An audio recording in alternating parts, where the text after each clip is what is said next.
And then, you know, now this is my opinion, but I believe it so strongly that I'm willing to say, like, I feel like these are facts.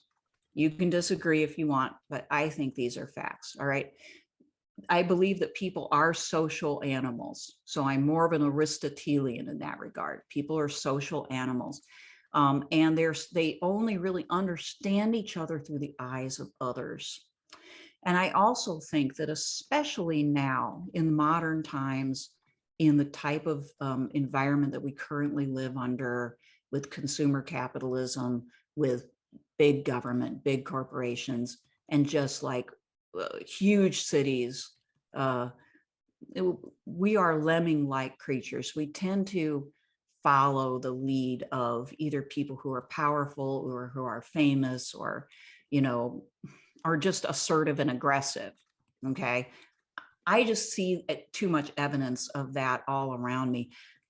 A lot of times people, especially in the United States, they want to think of themselves as like rugged individualists, but what you end up seeing them actually do is claim their rugged individualism by joining some group and doing exactly what they say is a good idea, and then saying, well, and you can do this with anarchism too. You can say, well, I'm cool, I'm different, I'm an anarchist, but now I've joined the anarchist club, and now I'm going to become an acolyte of all things anarchist. This is what I see people actually doing. So I don't see enough evidence that people are rational maximizers for their own freedom and well-being. Okay. They do things all the time that harm themselves, that are not in their long-term best interest, out of emotion or just out of just the fact that a lot of people are kind of reactive and not proactive. And also, sadly, I have come to believe that people tend to not change even if they have had a crisis. In other words, a part of me wants to believe that, for instance, if climate change got bad enough, that people would then say, well, shoot, like, we have to do something because we might just be in serious trouble right away. We are in serious trouble. We got to. But I have come to think that maybe even not then. All right. And then you ask yourself, well, what else could possibly motivate people? So that makes me want to turn towards what creates beliefs in people. And is there anything that we can do there? And this is part of the reason why I'm so interested in Christianity and Christian theology, and now Christian anarchism. Because if we look at what the beliefs and values that we actually have adopted, unfortunately, at this point in time, it's clear that they are in many ways destructive. Many of them stem from the Enlightenment, from the 17th and 18th century, okay, when classical liberal ideas were born, and from that branched out ideas of socialism and communism as we entered into a world of, of capitalism, of mass manufacturing a little bit later on, but the scientific technical method that got it all started, okay? We developed this idea, which is a sort of Tower of Babel mistake, that if we ever get into trouble because our technical methods or our science have created something that's actually dangerous, like let's say DDT or nuclear power, that we can just use our genius science and technology to get us out of that problem. So we call that a sort of treadmill thing, and it creates the situation where we're constantly leaping into the unknown with our innovations, and then, blithely believing that we can clean them up after the fact. And then guess what? We don't really, but then we talk ourselves into the fact that we actually are, which is why Jeff Bezos can actually sell people on the idea of moving our polluting manufacturing into space in orbiting colonies around the Earth. That's what Blue Earth is working on. So, I mean, to me, that's the quintessential example of how we've idolized the scientific and technical aspects of modernity.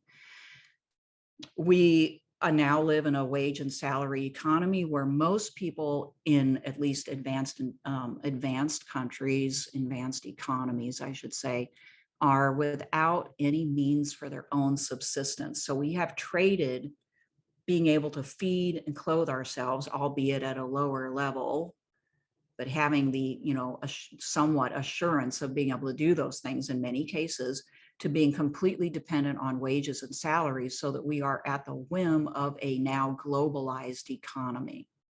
That is a great vulnerability that most people don't even feel until, of course, they feel it when things start to break down, like to a very mild extent they have during COVID and now with the Ukraine-Russia war, supply chain issues, but those are very mild problems compared to what could happen if that whole system gets disrupted too much or you have another recession or Great Depression. So capitalism and its rent-driven consumer mammonism, which is worship of money and things.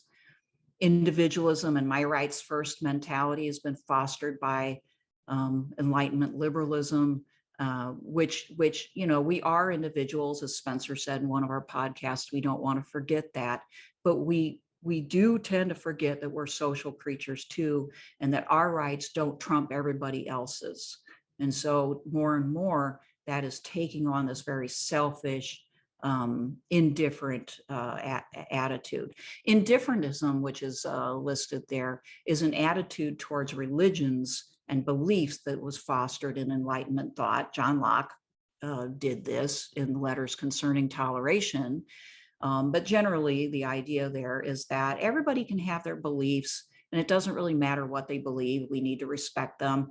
And it doesn't really matter at all because belief in and of itself is more or less a personal choice and has no real relevance outside of that. So as long as it's an authentic belief, we respect it. But this kind of sucks all the energy out of faith. It really does, because why should you adopt a faith if it's kind of irrelevant which one or what kind you do?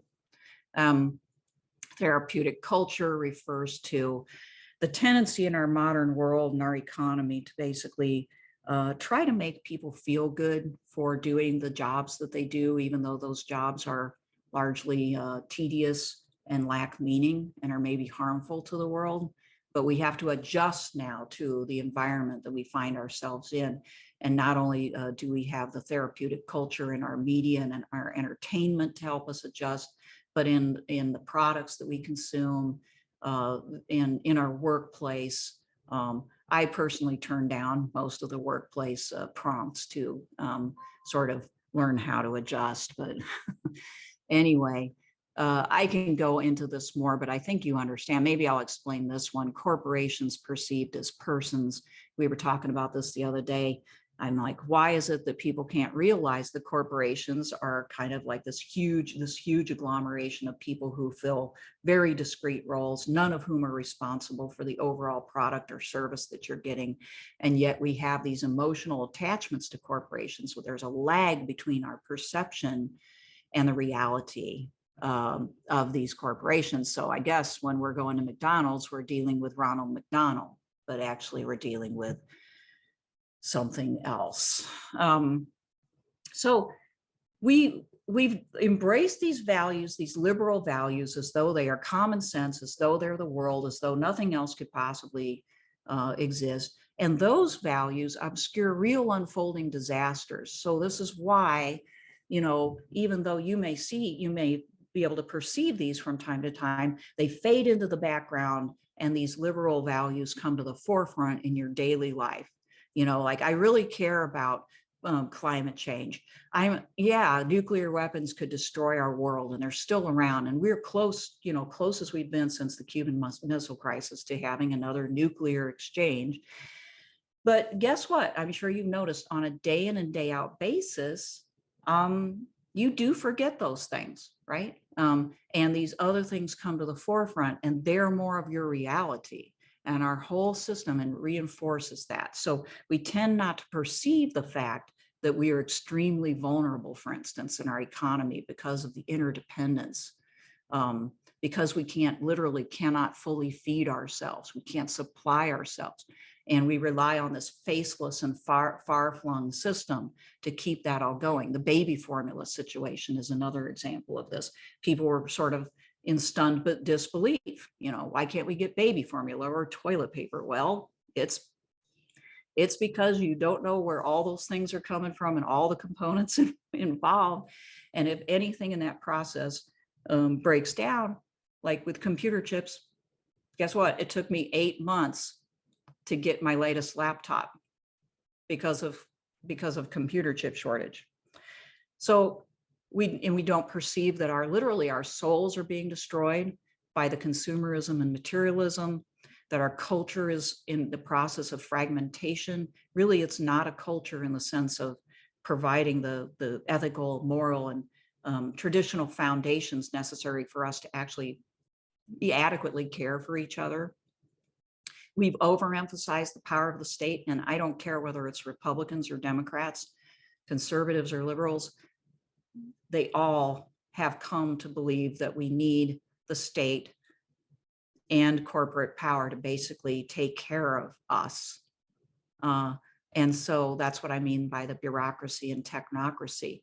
Technocracy is literally ruled by the people who are the technocrats, the people who not only have the true, technical know-how, but the managerial class, the people who keep it all going, right? But in my world, as opposed to my father's world from the World War II generation, most people don't know how to handle simple, basic problems of their own households, wouldn't know what to do if the water supply became corrupted, or any number of things. That used to not be the case. Now, I will not be making an argument that we need to go back to anything like that. I'm just pointing out, not every decision that we've made has been good. And the reason why we haven't made it, paid attention to whether we can take care of ourselves adequately, even in a crisis, is because the liberal ideological ideas from the previous slide, that's our worldview. That is our mythos. That's our narrative. That's so deeply embedded that we don't even realize it. And we fall back on it time and time again. And so the latest school shooting happens, and it's terrible, but nothing changes. That's why, because the thought of deviating from that recipe and that world that we've created for ourselves, it's unthinkable. What reality is outside of that? And I think that Christian anarchism, the thoughts of Christian anarchism, can help us to kind of perceive, what would that world look like? Is there a world beyond it? There was before it. What would come after it? So at the same time, though, I have to say, the caveat here is that anarchists have lost the battle of ideals, obviously. We do still have anarchists in our world. Noam Chomsky calls himself an anarchist. Murray Bookchin, famous ecological minded anarchist. They have a following. Noam Chomsky himself is a good example of how this whole scenario plays out, though, because Chomsky, when he talks, if you listen to him talk, 70% of the time he sounds like a radical liberal and not like an anarchist of some kind. Bookchin was a little bit more consistent, but it's just difficult, because Chomsky's dealing with, well, yeah, we have the system. Is it better to have Democrats than Republicans? Yeah, maybe it's better to have Democrats for me. So I will make that argument. This is where, you can see sort of a failure of anarchism to take hold, because the system that we have is powerful, and, it really cannot be stopped at this point. So the time when people could reject the state or fight the state physically for their right to work outside of its purview, in my estimation, is gone. The state has become too powerful, and people have become too weak mentally and physically to think about that. All right. So I'm putting that off the table, at least right now. Okay. So bring in Christian anarchism, which is what this class is going to be largely about, right? Many Christian anarchists still argue that the rejection of the state is possible, but what they really mean is not, getting rid of the state. and creating some, universal human cooperation like the old time anarchists thought, but rather what they mean is that they will try to reject the state's power, and I would say corporate power too, that within their limited purview, and to do what they can amongst themselves and for other people without the intervention of outside authority. It just means just trying to do things on your own. That's what it means for Christian anarchists largely. Certainly for Peter Morin and Dorothy Day, they were not advocating for the overthrow of a government, but they were trying to carve out a little area of freedom where they could actually operate as Christians, as they saw Christianity, okay, as they interpreted it. And this makes Christian anarchism actually more promising because it's actually possible in our world, and the Catholic worker movement proves it. They've got like organizations all across the country. I shouldn't maybe say organizations, communities all across the country, and some in Europe and other places in the world as well, populated by people who have adopted this attitude and mode of operation towards each other and towards helping people in their area. So a great benefit of Christian anarchism, or maybe religious anarchism more generally, if you don't happen to be a Christian, you can still think this way for sure, is that it doesn't need rationalism and individualism to make sense. So fundamentally, religion doesn't go along terribly well with a faith in total human rationality or individualism, because faith in God is supposed to supersede our individual, reason, okay? And if there's a clash between what we think and what God thinks, God wins, okay? And so that right there kind of contradicts Enlightenment, liberal rationalism. And again, we're all children of God. In the Christian story, we're supposed to be responsible for each other. We're brothers and sisters. We're supposed to share and all of these things. And that is not, that does not reflect liberal individualism very well. So this type of anarchism rejects a couple of principles that are pretty near and dear, or at least allows for us to reject these principles that are pretty near and dear to other types of anarchists.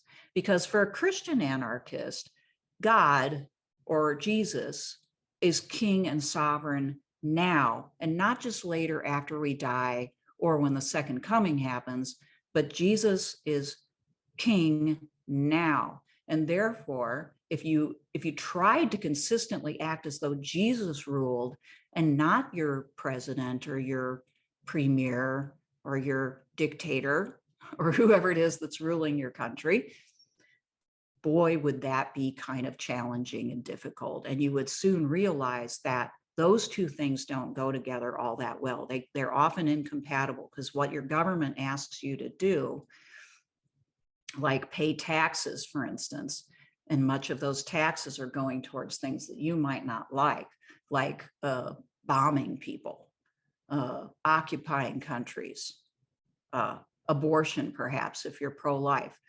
You might not like that, but you're going to pay taxes to support that. And a Christian anarchist basically is going to argue, you shouldn't do that.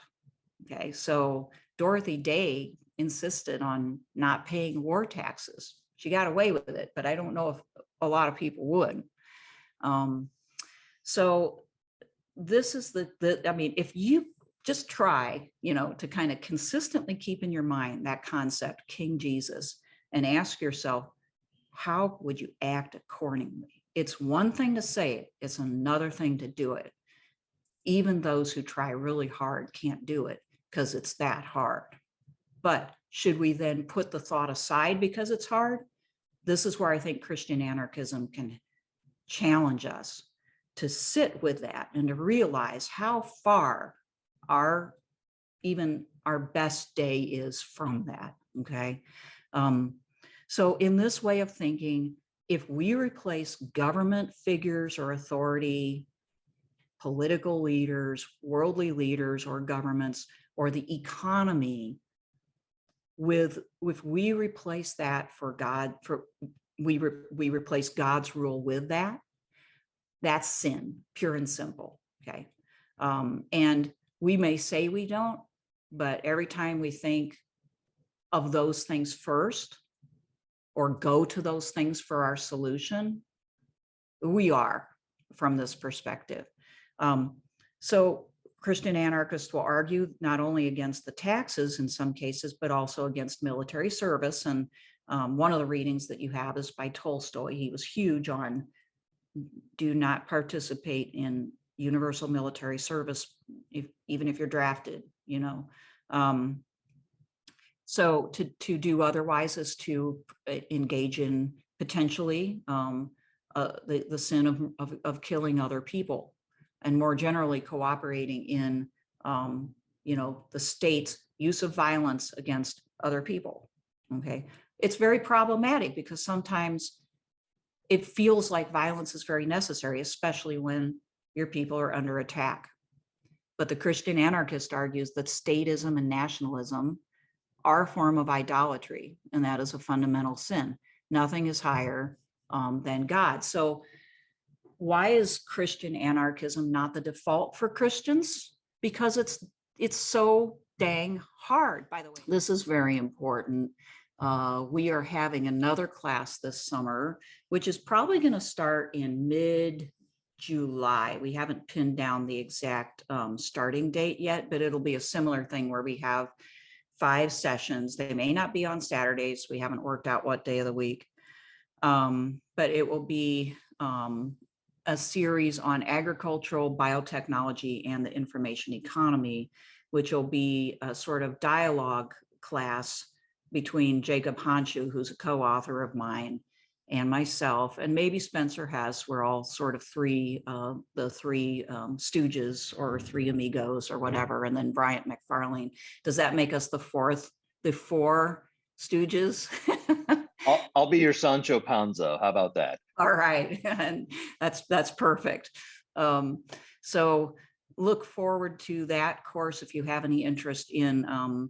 Bryant is going to share the detailed information about it, but basically we're going to mash up the Hacker Manifesto by Mackenzie Wark, which is kind of a contemplation of the whole information technology revolution and the role of the hacker class, for both good and ill.